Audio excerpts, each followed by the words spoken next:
നമസ്കാരം, കർമ്മ ന്യൂസിലേക്ക് സ്വാഗതം. പാർലമെന്റ് തെരഞ്ഞെടുപ്പ് അടുക്കുന്നതോടെ കോൺഗ്രസിനും ഇടതുകക്ഷികൾക്കും വേവലാതി കൂടുന്നു. എങ്ങനെയെങ്കിലും BJPയെ തോൽപ്പിക്കുക എന്നതാണ് ഇരു പാർട്ടികളുടെയും ആഗ്രഹം. BJP തോൽക്കുക മാത്രമല്ല, നരേന്ദ്രമോദി പ്രധാനമന്ത്രി സ്ഥാനത്ത് എത്താതിരിക്കുകയും വേണം. അതിനുവേണ്ടി ശത്രുവിന്റെ ശത്രുവിനെ മിത്രമാക്കാനും ഇരു പാർട്ടികളും തീരുമാനിച്ചിരിക്കുകയാണ്. നരേന്ദ്രമോദി എന്ന പേര് കേട്ടാൽ വിറളി പിടിക്കുന്ന ഇടതുപക്ഷത്തിന് ഇപ്പോൾ രാഹുൽ ഗാന്ധി എന്ന് കേൾക്കുന്നതിനോടാണ് കമ്പം. പാർലമെന്റ് തെരഞ്ഞെടുപ്പ് കഴിയുന്നതോടെ ഈ കമ്പം തൃശൂർ പൂരത്തിന് പൊട്ടുന്ന കമ്പക്കെട്ടായി മാറുമെന്നത് തർക്കമില്ല. അതിന്റെ മുന്നോടിയായിട്ടാണ് CPM-ലെ കേന്ദ്ര കമ്മിറ്റി അംഗത്തെ നിർദാക്ഷിണ്യം സസ്പെൻഡ് ചെയ്തത്. 2022-ലും ഇന്ത്യയുടെ പ്രധാനമന്ത്രി നരേന്ദ്രമോദി ആയിരിക്കുമെന്ന് പറഞ്ഞതിനാണ് കേന്ദ്ര കമ്മിറ്റി അംഗത്തെ CPM സസ്പെൻഡ് ചെയ്തിരിക്കുന്നത്. സത്യം വിളിച്ചു പറയുന്നവരെയെല്ലാം സസ്പെൻഡ് ചെയ്യുകയാണെങ്കിൽ CPM-ൽ അണികളില്ലാതാകുന്ന കാലം വിദൂരമല്ല. CPM മഹാരാഷ്ട്ര സംസ്ഥാന സെക്രട്ടറിയും കേന്ദ്ര കമ്മിറ്റി അംഗവുമായ നരസയ്യ ആദാമിനെയാണ് മോദി അനുകൂല പരാമർശത്തിന്റെ പേരിൽ 3 മാസത്തേക്ക് സസ്പെൻഡ് ചെയ്തത്. പാർലമെന്റ് തെരഞ്ഞെടുപ്പ് കാലത്തേറ്റ ഈ അടിക്ക് നരസയ്യ മറുപടി നൽകുന്നത് BJPക്ക് വോട്ട് ചെയ്തിട്ടാണെങ്കിൽ തെറ്റു പറയാനാകില്ല. മഹാരാഷ്ട്രയിലെ സോളാപൂരിൽ പ്രധാനമന്ത്രി കൂടി പങ്കെടുത്ത ചടങ്ങിലായിരുന്നു നരസയ്യ പരാമർശം നടത്തിയത്. BD തൊഴിലാളികളുടെ ഭവന പദ്ധതി, കുടിവെള്ള പദ്ധതി എന്നിവ ഉദ്ഘാടനം ചെയ്യാനായിരുന്നു പ്രധാനമന്ത്രി എത്തിയത്. ഉദ്ഘാടനത്തിന് ശേഷമായിരുന്നു നരസയ്യയുടെ പ്രസംഗം. 2022 പദ്ധതി പൂർത്തിയാകും. അപ്പോൾ പ്രധാനമന്ത്രിയായി തന്നെ നരേന്ദ്രമോദി പദ്ധതിയുടെ ഉദ്ഘാടനം നിർവഹിക്കാൻ എത്തണമെന്നാണ് തന്റെ ആഗ്രഹമെന്ന് നരസയ്യ ചടങ്ങിൽ പ്രഖ്യാപിക്കുകയായിരുന്നു. തുടർന്നാണ് CPM നരസയ്യയുടെ വിശദീകരണം ചോദിച്ചതും 3 മാസത്തേക്ക് സസ്പെൻഡ് ചെയ്തതും. ഇതിനു പിന്നാലെയാണ് നരേന്ദ്രമോദി എന്ന ഇന്ത്യയിലെ ശക്തനായ ഭരണാധികാരിയെ താഴെ ഇറക്കാനുള്ള തന്ത്രങ്ങളുടെ പ്രധാന വഴിയിലേക്ക് CPM തിരിഞ്ഞത്. ലോക്സഭാ തെരഞ്ഞെടുപ്പിൽ വിവിധ സംസ്ഥാനങ്ങളിൽ കോൺഗ്രസുമായുള്ള സഖ്യം ഔദ്യോഗികമായി പ്രഖ്യാപിക്കുകയും ചെയ്തു. ബംഗാളിൽ ഇരു പാർട്ടികളുടെയും 6 സിറ്റിംഗ് സീറ്റുകളിൽ പരസ്പരം സ്ഥാനാർത്ഥികളെ നിർത്തില്ലെന്ന് CPM general secretary Sitaram Yechury തന്നെ പറഞ്ഞു. 2014-ൽ കോൺഗ്രസ് 4ഇടത്തും CPM 2ഇടത്തുമാണ് വിജയിച്ചത്.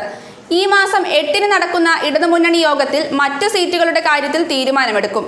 തമിഴ്നാട്, മഹാരാഷ്ട്ര, ബീഹാർ എന്നിവിടങ്ങളിൽ കോൺഗ്രസ് സഖ്യത്തിൽ കയറിക്കൂടാനുള്ള ശ്രമത്തിലാണ് CPM. BJPയെ തോൽപ്പിക്കാനായി സംസ്ഥാന തലത്തിൽ സഖ്യം രൂപീകരിക്കാൻ CPM നേരത്തെ തന്നെ സമ്മതം അറിയിച്ചിരുന്നു. കോൺഗ്രസും BJPയും നേരിട്ട് ഏറ്റുമുട്ടുന്ന സംസ്ഥാനങ്ങളിൽ 1-2 സീറ്റിൽ മാത്രമാകും CPM മത്സരിക്കുക. മറ്റു സീറ്റുകളിൽ കോൺഗ്രസിന് വോട്ട് ചെയ്യും. ബംഗാളിലെ സഖ്യം സംബന്ധിച്ച് കോൺഗ്രസ് ഔദ്യോഗികമായി നിലപാട് വ്യക്തമാക്കിയിട്ടില്ലെങ്കിലും നേതൃതലത്തിൽ ധാരണയായതിനു ശേഷമാണ് CPM-ന്റെ പ്രഖ്യാപനം. കേരളത്തിലെ നേതാക്കൾ സഖ്യം എതിർത്തിരുന്നോ എന്ന ചോദ്യത്തിന് ഭൂരിപക്ഷ പിന്തുണയോടെയാണ് തീരുമാനമെന്നായിരുന്നു യെച്ചൂരി മറുപടി നൽകിയത്. അതായത് കേരളത്തിലുള്ളവർ എതിർത്താലും മറ്റു സംസ്ഥാനത്തിലെ സഖാക്കളൊന്നും എതിർത്തിട്ടില്ലെന്ന് വ്യക്തം. CPM ജയിച്ച റായ്ഗഞ്ച്, മൂർഷിദാബാദ് മണ്ഡലങ്ങളിൽ മത്സരിക്കുമെന്ന് കോൺഗ്രസ് നിലപാട് സ്വീകരിച്ചതിനാൽ സഖ്യം അനിശ്ചിതത്വത്തിലായിരുന്നു. ഇവിടെ രണ്ടാമതെത്തിയതും നിയമസഭാ തെരഞ്ഞെടുപ്പിൽ CPM-നേക്കാൾ സീറ്റുകൾ ലഭിച്ചതുമാണ് കോൺഗ്രസ് ചൂണ്ടിക്കാട്ടിയത്. ബംഗാളിലെ 42 ലോക്സഭാ സീറ്റിൽ 32ഇടത്താണ് CPM ഇതുവരെ മത്സരിച്ചിരുന്നത്. ബാക്കി സീറ്റുകളിൽ 8 ഇടതു പാർട്ടികളും.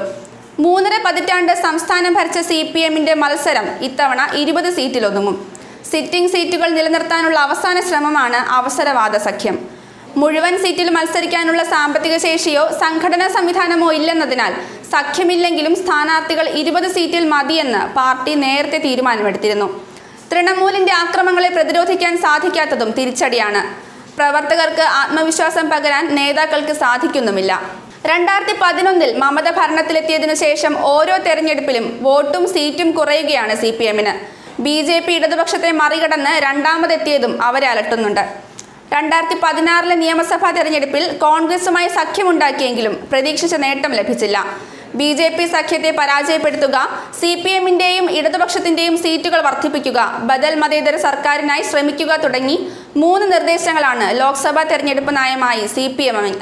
BJP സഖ്യത്തെ പരാജയപ്പെടുത്തുക, CPM-ന്റെയും ഇടതുപക്ഷത്തിന്റെയും സീറ്റുകൾ വർദ്ധിപ്പിക്കുക, ബദൽ മതേതര സർക്കാരിനായി ശ്രമിക്കുക തുടങ്ങി 3 നിർദ്ദേശങ്ങളാണ് ലോക്സഭാ തെരഞ്ഞെടുപ്പ് നയമായി CPM അംഗീകരിച്ചത്.